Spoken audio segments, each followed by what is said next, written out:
This tutorial will take a look at file organization and management along with file properties. In your File Explorer, you'll see your media drive, and you'll see I have a bunch of folders already created in here. You should create folders to help sort things, your footage, sound effects, music, ADR, automated dialogue replacement, your visual effects, your graphics, your exports, your Avid media files, your Avid projects, where you're going to save all your Avid projects, your utility attic for backup, and then a Z_settings folder, which is helpful when working with Avid to kind of save all your settings. For you to create these folders, you can right click, go to new, select folder. You can utilize the icon up here at the top, or you can choose Control-Shift-N, which is a keyboard shortcut, to give you a new folder. You'll rename them with the numbers first and then the names after them. We do the numbers to keep it consistent in terms of how they are organized and how they're sorted. Again, you'll see it's important with how it's labeled, how it's numbered, how it's organized, that as you sort and sift through and organize your folder, it stays consistent. Consistency and organization is key when it comes to starting a project.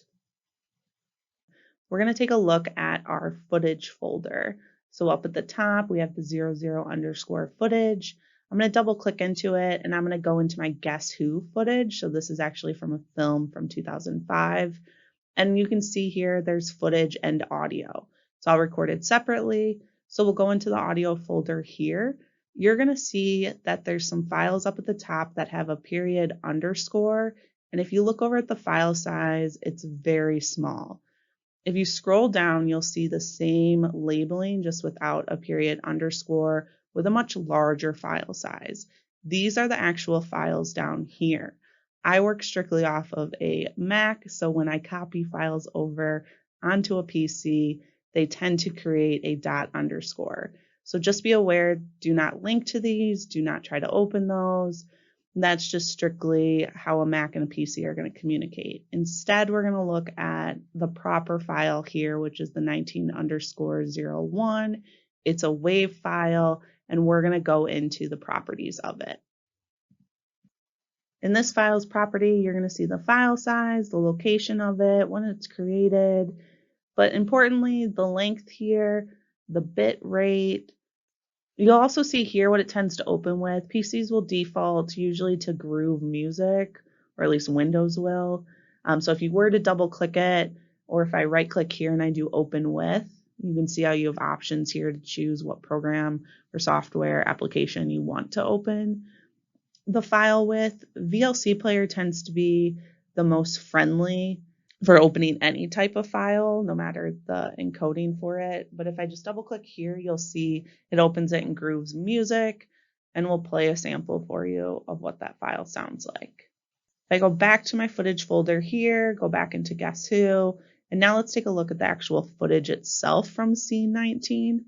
Again, you're going to see the period underscore files up at the top. Remember to look for the ones that actually have the numbers and a decent file size with them. This here is labeled according to how the camera card would label a Canon C100. So I just like to keep that consistent. If we look at the properties of it and go into details, you'll see what your frame width and height should be, the length of the video file, your data rate, but also importantly is going to be your frame rate is listed here as well. You'll see there's no information under audio because there is no audio with this file. It's strictly just the visuals, just the footage from set. So if I right click here and do open with, you can see that the VLC player is an option. I'm going to choose that and bring it up. And you'll see how it plays it back without an issue.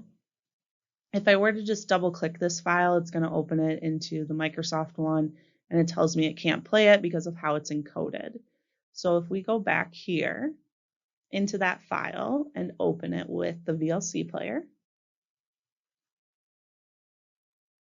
and as it starts to play, I'm just going to hit the space bar to pause it, and I'm going to go up to Tools, and I'm going to choose Media Information. You can also hit Control-I.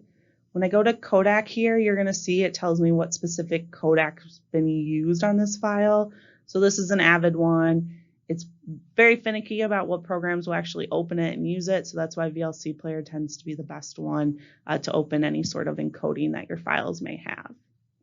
Now let's go ahead and take a look and say there's something on the music and sound effects drive that I want to end up using in my Avid project. So you're going to see I've mounted my music sound effects drive. I'm going to go into sound effects. I'm going to choose an ambiance that I want to go with. Let's say an air conditioner. That looks like a great file there. And now I want to drag and drop it into my media drive. And the reason I'm doing this is that I can then just strictly be working off my media drive. So I'm not pulling from a bunch of different drives, strictly keeping everything in my media drive. So it's great. You have a music folder already created for you, and you can just drag and drop it over. It's going to ask you, are you sure you want to do that? You say, yes, that's why I'm doing that.